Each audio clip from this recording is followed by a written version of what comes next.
আওয়ামী লীগকে কেন পুনর্বাসন করছেন? পঞ্চগড়ে বিএনপি নেতার উপস্থিতিতে তালাখোলায় তোলপাড়। আসসালামু আলাইকুম। ত্রয়োদশ জাতীয় সংসদ নির্বাচনে বিএনপি যখন 2/3 আসনে জয় পেয়ে সরকার গঠনের পথে, ঠিক তখনই পঞ্চগড় থেকে এলো এক চাঞ্চল্যকর খবর। আজকে প্রথমেই তিনি চাকলাহাট ইউনিয়ন আওয়ামী লীগ অফিস অবমুক্ত করলেন। নিষিদ্ধ প্রায় আওয়ামী লীগের কার্যালয়ের তালা খুলে দিলেন খোদ সদর উপজেলা বিএনপির সভাপতি আবু দাউদ প্রধান। পাশে দাঁড়িয়ে কৃতজ্ঞতা প্রকাশ করেছেন আওয়ামী লীগ নেতারা। এই ঘটনার ভিডিও ভাইরাল হতেই সামাজিক যোগাযোগ মাধ্যমে শুরু হয়েছে সমালোচনার ঝড়। এটা কি রাজনৈতিক সহাবস্থান, নাকি আওয়ামী লীগকে পুনর্বাসনের গোপন চেষ্টা? বিস্তারিত প্রতিবেদনে। পঞ্চগড় সদর উপজেলার চাকলাহাট বাজারে আজ শুক্রবার সকালে এক নজিরবিহীন দৃশ্য দেখা যায়। 1 মিনিট 35 সেকেন্ডের একটি ভাইরাল ভিডিওতে দেখা গেছে চাকলাহাট ইউনিয়ন আওয়ামী লীগ কার্যালয়ের সামনে দাঁড়িয়ে বক্তব্য দিচ্ছেন ইউনিয়ন আওয়ামী লীগের যুগ্ম সাধারণ সম্পাদক কামরুজ্জামান বুলেট।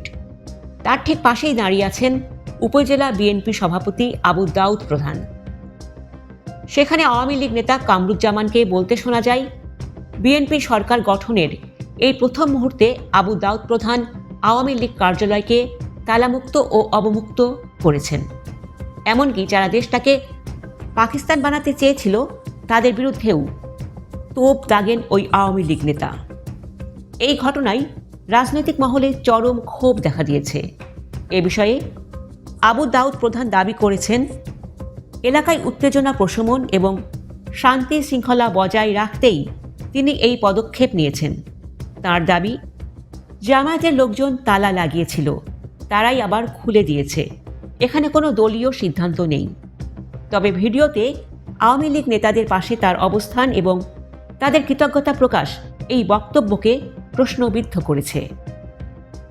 ফেসবুকে ভিডিওটি ছড়িয়ে পড়ার পর বিএনপির তৃণমূল নেতা কর্মীদের মাঝে চরম অসন্তোষ দেখা দিয়েছে। সাবেক ছাত্রদল ও জাসাস নেতারা প্রশ্ন তুলেছেন, আওয়ামী লীগকে পুনর্বাসন করার দায়িত্ব বিএনপির সভাপতিকে কে দিয়েছে? যখন সারা দেশে আওয়ামী লীগের দুঃশাসনের বিচার চাওয়া হচ্ছে, তখন এই ধরনের পদক্ষেপকে ষড়যন্ত্র হিসেবে দেখেছেন অনেকে। বিশেষ করে জামায়াতের দিকে আঙ্গুল তোলা নিয়ে নতুন করে মেরুকরণ শুরু হয়েছে। বিএনপি সরকার গঠনের আগেই কি তবে পিঠ বাঁচানোর রাজনীতি শুরু হয়ে গেল? এই ঘটনায় কি দলের হাইকমান্ড কোনো ব্যবস্থা নেবে? আপনার মতামত আমাদের কমেন্টে জানান। ইতিহাসের এমন সব আলোচিত ও বিতর্কিত খবর সবার আগে পেতে আমাদের চ্যানেলটি এখনই সাবস্ক্রাইব করুন। ধন্যবাদ। আল্লাহ হাফেজ।